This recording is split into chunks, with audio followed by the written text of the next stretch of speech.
এটা ছিল দীঘার ব্লগের পার্ট 2। আমি ভিডিও করছি দেখে সবাই আমার দর্শককে হাই করলো। দুপুরে খাওয়া দাওয়া সেরে নিয়েছিলাম রেস্ট, দিয়ে রেডি হয়ে বিকেলে বেরোলাম মন্দিরের দিকে। গাড়ি খুঁজে সবাই চেপে পড়লাম। একটা আশ্চর্যের কথা কি জানেন, বলছি শুনুন। আমরা তো গাড়িতে ছিলাম, গাড়িটা যেই থামলো মন্দিরের সামনে অমনি একটা ঝড় উঠল। কিসের ঝড় জানেন? কপালে তিলক কাটার ঝড়। 6-7 জন মহিলা মিলে গাড়ির ভিতরে যেন ঢুকে পড়ে আসবে, কে আগে তিলক পরাবে সেই নিয়ে। গাড়ি থেকে নামিনি তার আগেই সবাইকে পরিয়ে দিল। আমি তো অবাক। যাই হোক, এবার সবার জুতো জমা দিয়ে গেলাম মন্দিরের দিকে। সিকিউরিটি চেক আপ হলো, তারপর ছবি তুললাম।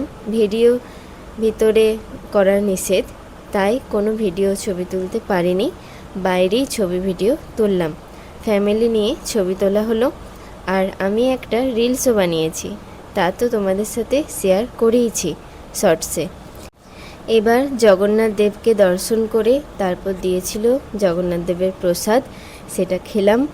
তারপর ধ্বজা বদলাচ্ছিল, সেইটা একটু দাঁড়িয়ে ছবি তুললাম, বসে একটু দেখলাম। এরপর এখানে জগন্নাথ দেবের রথ দাঁড়িয়েছিল, তার ভিডিও তুললাম। তারপর গেলাম ঢেউসাগর পার্কে। পার্কের ভিতর তেমন কিছুই নেই জানেন, আগে ছিল সব, সেইগুলো এখন আর চলে না।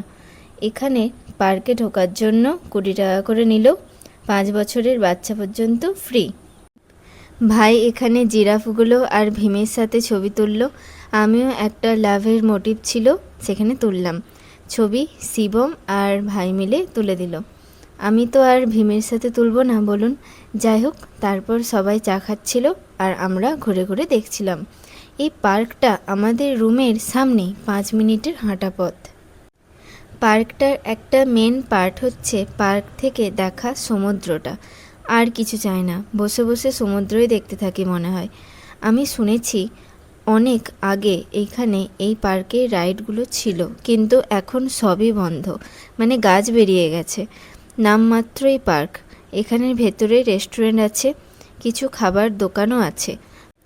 আমরা আর এখানে দেরি করলাম না, রুমের দিকে চলে গেলাম। সেই ভোর বেরিয়েছি, রেস্ট না নিলে হয়, আবার তো কাল ঘুরবো। তাই ভিডিওটা তাহলে এখানেই শেষ করছি, আসছি আবার পরের ভিডিওতে। ভালো থাকবেন, আর ভিডিওটা যদি ভালো লেগে থাকে তাহলে একটা লাইক করে দেবেন।